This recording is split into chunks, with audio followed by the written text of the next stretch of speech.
what are some of the main goals or questions that you're trying to answer with your current work? So my primary project right now is this project I said about learning from small numbers. So this is a career grant funded by the National Science Foundation that tries to blend a couple of key ideas. The first is that institutions can be thought of as gendered and raced. So it's not just people, but things as well. And you can see this by actually looking at sort of leadership, or the people who are participating as faculty or people who are participating as students. We see gender and race patterns in these institutions. So it is situated on a concept in sociology called the ideal worker. And the thought is, do we set up our educational institutions such that only one type of person with one set of sort of lived experiences is best fit for that particular position? So like, have we made a job, or have we made a student sort of job, if you like, that that structurally means that white men are the most successful in. And so what I'm trying to do is talk with other folks, anyone who has interesting stories about their undergraduate educational experiences, to come tell me their story of how they managed to go through undergraduate engineering education, and then to use those stories to work with engineering administrators to think about how they might undo some of the gendered and racedness, those ruling relations of their institutions. So as a particular example, institutions sometimes, well, my alma mater, University of Wisconsin-Madison, at one point had, not to call out UW-Madison, sorry folks, that they did not allow undergraduate engineering students to be part-time.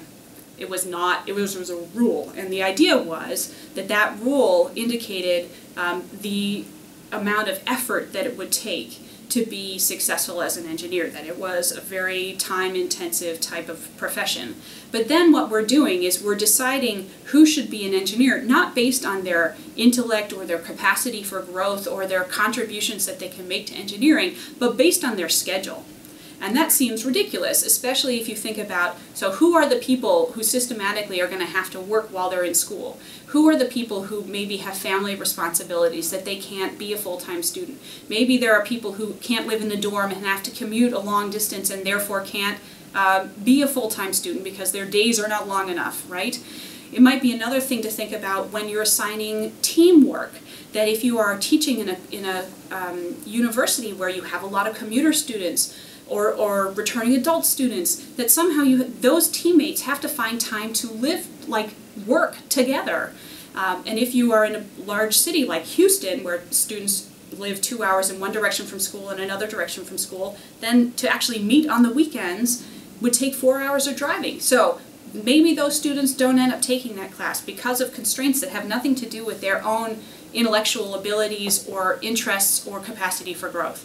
So I'm interested in using students' stories to help identify those places where we have unintentionally set up rules which function to gender and race our educational institutions, and to use stories while doing that. So that's my primary study at the moment that I'm working on. Wow. Like, I have a few friends, who are engineers, and I want to give them your contact information.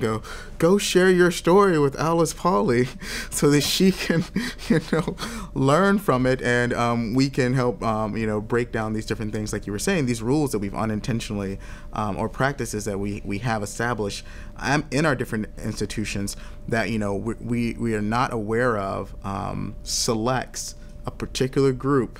I'm actually glad that you did call out UW-Madison, because I think it's a good example of how, every institution has at least something like that, where there's some rule or some policy or some practice that is unintentionally excluding particular groups of capable students, groups of capable students. And the point is not that you don't have anything like that on the books, but that when you find something like that, you do something to address it and something to correct it. I think that's a common experience for lots of four-year institutions.